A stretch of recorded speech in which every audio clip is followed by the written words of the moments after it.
Hi, this is Dennis with Second Chance Tackle. I recently met up with a friend of mine who sells at flea markets. He generally gets his merchandise by visiting local garage sales and estate sales and everything else in between that he can find, Facebook Marketplace and the like. And he gets quite a collection of fishing rods and reels as he pursues getting the materials that he wants to sell at the flea markets. And some of them he would like to have fixed, restored, so that he can keep getting the top dollar for. And some of those, well, he just wants to know what it's going to take to restore them and if it's worthwhile, if he can ever recapture the investment in it. So we're going to take a look at it. He brought me a whole bag of reels, and we'll have a look at those. We'll go over what it's going to take to fix each one, and we'll even see if it makes sense for some of those investments to be made in pieces and parts if parts are even available. Well, before I get started, if you like these types of videos, if you want to see more, please subscribe to my channel. And if you do subscribe to the channel, please use the notification button to let you know when I'm posting, and then you can make a decision as to whether that's something you would like to watch or not. Well, the first one up is a quantum reel. It's a great white, and he tells me that we have a skip in the there you go, in the anti-reverse. Sometimes it holds and sometimes it doesn't, and he would like me to see if I can repair that. Well, most of the time that this is an anti-reverse clutch. Usually from time to time it can be as simple as it's just dirty and it needs to be cleaned, and other times it's something more than that.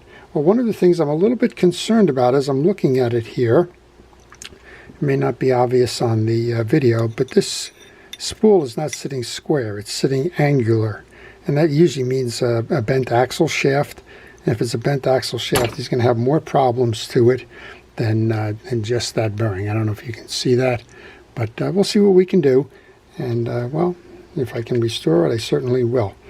And we'll take a look. That's a cheap investment, so he does have a chance of getting that one back on the table for sale if needed. This one's rather simple. This is another quantum blue runner. He told me he found this one on a 10-foot pole. He really was after the pole, but he said, you know, it's hard to sell a reel like this for any kind of dollars when you have a handle that looks this bad. And is there something I could do about that? Well, many of you have watched the videos that I do and know that these handles are pinned in. There's a pin right here. You can see one end of the pin is here, and the other end of the pin is up here. And if I can find the right, a replacement handle that has the right section here in terms of width, I can remove that pin and replace this handle. And well, give it a second chance, a prettier cosmetic look to it, and well, you can put that up for sale. One of the things that, this is a lower end reel, one of the things you probably notice right away is that the stem for the gear here is totally rusted.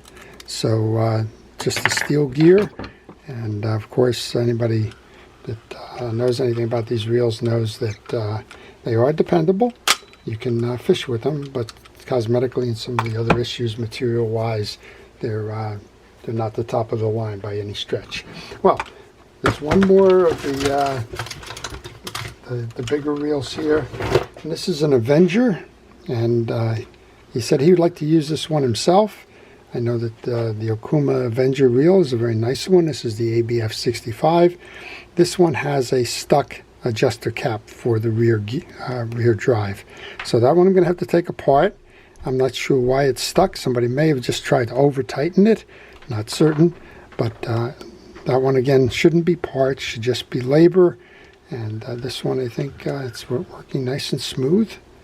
The bait feeder mode seems to work. It's just stuck on that one position there in terms of the strength because it's over tightened.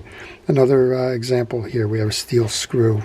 I don't understand why we have steel screws on things like that. That probably is also a replacement screw because I suspect that this cap should be a screw cap, not an exterior cap from what I know. Well, he brought me a bunch of pen reels too. So let's take a look at those. This is a pen. I'm going to say it's the 710. I might be wrong on that. We've got a bail issue here. It's horribly bent.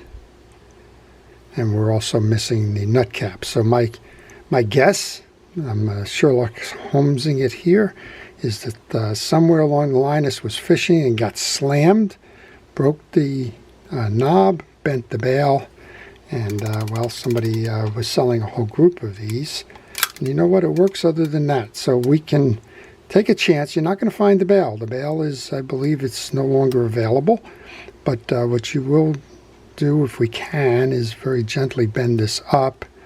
And then these, they have more modern knobs, I think, that can fit this.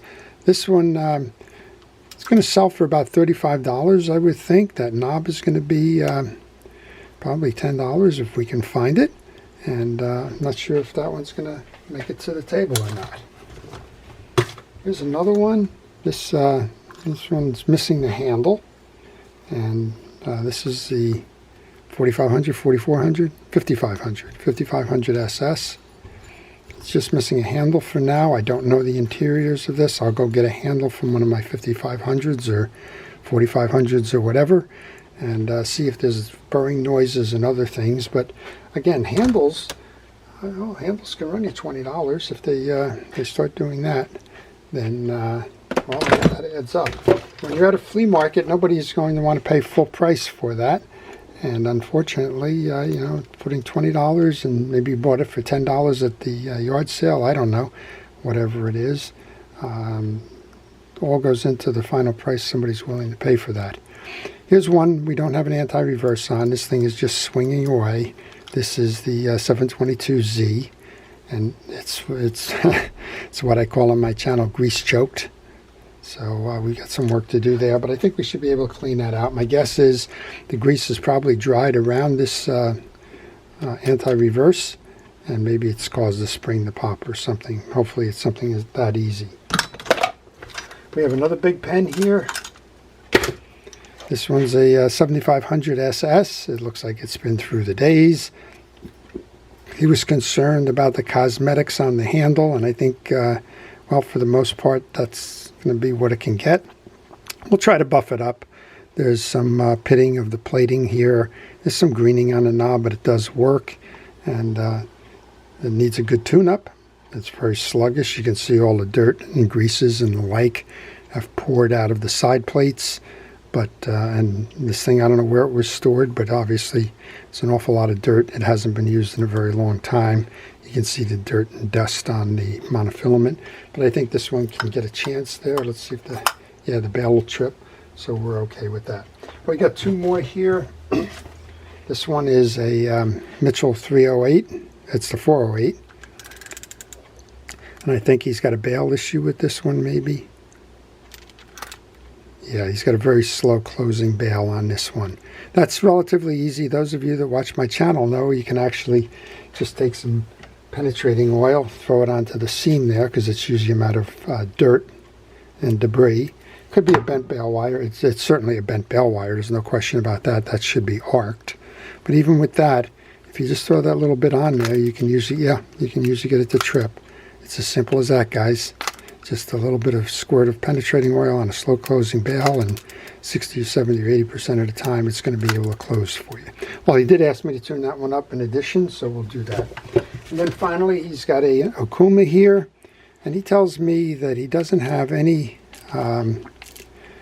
drag under load. I'm not sure why this is as tight as it is. Well, this is another case where somebody has overloaded the adjuster screw on the side.